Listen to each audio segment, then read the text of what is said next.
ഈ ദുരന്തഭൂമിയായ മുണ്ടക്കയിൽ തുടർച്ചയായ 11ാം ദിവസമാണല്ലോ ഇന്ന് തെരച്ചിൽ നടക്കുന്നത്. ഇന്ന് പ്രദേശവാസികളെ ഉൾക്കൊള്ളിച്ചുള്ള ഒരു ജനകീയ തെരച്ചിൽ നടത്താനാണ് തീരുമാനമെങ്കിലും പൂർണ്ണ തോതിൽ ആ തെരച്ചിൽ അവിടെ ഇതുവരെയും സാധ്യമായിട്ടില്ല എന്ന് വേണം കരുതാൻ.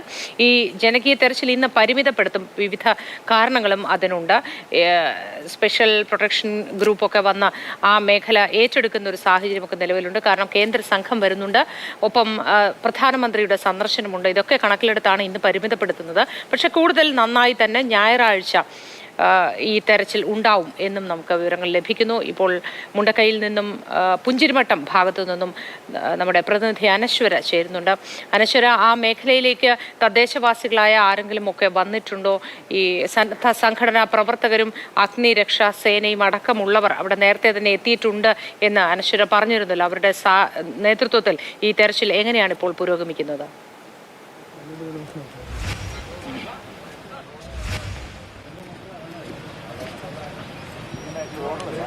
മോദി, ജനകീയ തിരച്ചിൽ എന്നുള്ള രീതിയിലല്ല ഇപ്പോൾ നടക്കുന്നത്. കാരണം അവിടെ നിന്ന് ക്യാമ്പുകളിൽ നിന്നുള്ള ആളുകളെ ഇവിടേക്ക് എത്തിച്ചിട്ടില്ല. അതിനു മുന്നായിട്ട് ഫയർഫോഴ്സും കേരള പോലീസും രക്ഷാപ്രവർത്തകരും സന്നദ്ധ പ്രവർത്തകരുമായിട്ട് ഇത്രയും നാളും ഉണ്ടായിരുന്ന വൈറ്റ് ഗാർഡ്സ് അടക്കമുള്ള ആളുകൾ ഇവിടെ തിരച്ചിൽ നടത്തുന്നുണ്ട്. കേരള പോലീസിന്റെ കെഡാവർ ഡോഗുണ്ട്, സ്റ്റോം എന്നാണ്, ഒഡീഷയിൽ നിന്ന് കൊണ്ടുവന്ന നായയാണ്. നായയെ വെച്ചിട്ടാണ് തിരച്ചിൽ നടത്തുന്നത്.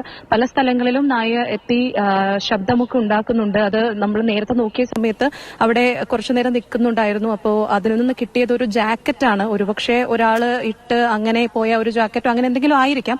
അങ്ങനെ ഒരു സംഭവം നമുക്ക് കിട്ടിയിട്ടുണ്ട്. ജാക്കറ്റ് ആയിരുന്നു, ഒരു മനുഷ്യ ശരീരമോ അവശിഷ്ടമോ ഒന്നും ആയിരുന്നില്ല. ഇവിടെ നായ കുറച്ചു നേരമൊക്കെ നിന്ന സ്ഥലത്തൊക്കെ ആളുകൾ ഇവിടെ കുറച്ച് മാർക്ക് ചെയ്ത് വെക്കുന്നൊക്കെ ഉണ്ട്. പിന്നീട് നമ്മൾ ഇത് വിശദമായി തിരച്ചിൽ നടത്താൻ വേണ്ടിയിട്ട് ഇപ്പൊ എന്നോടൊപ്പം ഇവിടുത്തെ പ്രദേശവാസിയായിട്ടുള്ള സഹൽ ചേരുന്നുണ്ട്. അദ്ദേഹമാണ് എന്റെ അടുത്ത് പറഞ്ഞത് ഈ പ്രദേശത്താണ് ആളുകൾ ഉണ്ടെങ്കിൽ സാധ്യത കൂടുതൽ എന്നുള്ളത്. അത് എന്തുകൊണ്ടാണെന്ന് സഹലിനോട് തന്നെ ചോദിക്കുന്നതായിരിക്കും നല്ലത്. ഞാനിവിടെ ഇതിനു മുന്നേ ജീപ്പ് സർവീസ് നടത്തിയിരുന്നു.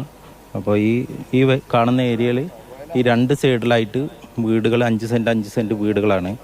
ഇതിൽ ഏറ്റവും കൂടുതൽ വീട് പുഞ്ചിരിമട്ടം കിടക്കുന്നത്, ഏറ്റവും വീട് കിടക്കുന്നത് ഈ വലിയ പാറകൾ വന്ന് നിൽക്കുന്ന സ്ഥലത്താണ്. അതിൻ്റെ അടിഭാഗത്താണ് ഇപ്പോൾ വീട് കാണുന്നത്. ഈ ഭാഗത്താണ് മെയിൻ സ്പോട്ടുള്ളത്. ഈ വലിയ പാറകളൊക്കെ ഇവിടെ ഇല്ലായിരുന്നു ആദ്യം, ഇതൊക്കെ ഇപ്പോൾ വന്നതാണ്. ഈ ഒരു ഏരിയ മൊത്തം വീടുകളാണ്. ഇവിടുന്ന് ഈ മേലെ കാണുന്ന ആ ഏറ്റവും ടോപ്പ് നിന്ന് വരുന്നതിൽ ഇവിടെ ഈ രണ്ട് സൈഡ് കാണുന്നത് ഫുള്ള് വീടുകളാണ് കാണുന്നത്. ഈ ഭാഗത്ത് ഇങ്ങോട്ട് നോക്കുമ്പോൾ ഇവിടെ റിസോർട്ടുകൾ ആണ് കൂടുതലുള്ളത്. ഒരു കാര്യം ചോദിക്കട്ടെ, നേരത്തെ ഇവിടുന്ന് ആളുകൾ പറയുന്നുണ്ടായിരുന്നു, ഇവിടെയുള്ള ആളുകൾ തന്നെ പറഞ്ഞാണ് അവിടെ ഒരു റിസോർട്ട് ഉണ്ടായിരുന്നു ആ പുഴയോട് ചേർന്നിട്ട്. അവിടെ അന്യ സംസ്ഥാനത്തുനിന്ന് ഇവിടെ ജോലി ചെയ്ത ആളുകൾ ഉണ്ടായിരുന്നു. അതിൽ 4 പേരെന്ന് അവർ വ്യക്തമായിട്ട് പറയുന്നുണ്ട്. ഒരു 4 പേരെ ഇവിടെ കാണാനുണ്ട്, അതിന്റെ അടിയിൽ ഉണ്ടാകുമെന്ന് അവരുടെ ഒരു ചിന്ത വെച്ച് അവർ പറയുന്നുണ്ട്. അത് സത്യമായിരിക്കും തോന്നുന്നുണ്ടോ? തോന്നുന്നു പറഞ്ഞാൽ ഇവിടുന്ന് അവിടെ ഒരു പാലം ഉണ്ടായിരുന്നു റിസോർട്ടിലേക്ക്. അങ്ങോട്ട് റിസോർട്ട് ഉണ്ട്. ഇവിടുന്ന് ഈ കാണുന്നതിൽ അങ്ങോട്ട് റിസോർട്ട് വേറെ ഉണ്ട്. അപ്പൊ ഈ പാലത്തിന്റെ ഇവിടെയാണ് വേറെ റിസോർട്ട് കിടക്കുന്നത്. അതിൽ ആളുണ്ടോന്ന് അറിയില്ല, നമ്മള് വ്യക്തമായിട്ടില്ല. പിന്നെ ഈ ഭാഗത്താണ് വീടുകൾ ഉള്ളത്. ഈ ഫുള്ള് ഈ ഭാഗത്താണ് പുഞ്ചിരിമട്ടം എന്ന് പറഞ്ഞ ഈ സ്ഥലത്ത്, ഇപ്പൊ ഈ പാറ നിൽക്കുന്ന സ്ഥലത്താണ് ഫുള്ള് വീടുകൾ ഉള്ളത്. സഹലിന് പ്രദേശമായിട്ട്, കാരണം മേപ്പാടിയിലാണ് താമസിക്കുന്നത്, പക്ഷേ ഈ സ്ഥലം വളരെ പരിചിതമായ രീതിയിലാണ് നമ്മളോട് കണ്ടപ്പോൾ മുതൽ സംസാരിക്കുന്നത്. അത്രയും വൈകാരികപരമായിട്ടുള്ള ഒരു ബന്ധം ഉണ്ടാവാനുള്ള കാരണം ലോറി ഡ്രൈവർ ആയിരുന്നല്ലേ? ഞാൻ ടിപ്പർ ഡ്രൈവറായിരുന്നു. അപ്പോൾ ഈ ഓരോ വീടുകൾക്കുള്ള സാധനങ്ങൾ ഞാനായിരുന്നു ഇവിടെ കൊണ്ടുവന്നിരുന്നത്. അപ്പോൾ 5 വർഷമൊക്കെ ആയിട്ട് ഓരോ വീടുകൾ നിർമ്മിക്കാൻ വേണ്ടിയിട്ട് 5 വർഷം വരെ കാത്തുനിന്ന ആളുകളുണ്ട്. ഇത് മണൽ മെറ്റലൊക്കെ അടിക്കാൻ വേണ്ടിയിട്ട്. അങ്ങനെ പുഞ്ചിരിമട്ടം ഭാഗത്ത് സന്നദ്ധ സംഘടനാ പ്രവർത്തകരും എല്ലാം ഉണ്ട്. ആ സ്ഥലത്ത് തെരച്ചിൽ തുടരുകയാണ്.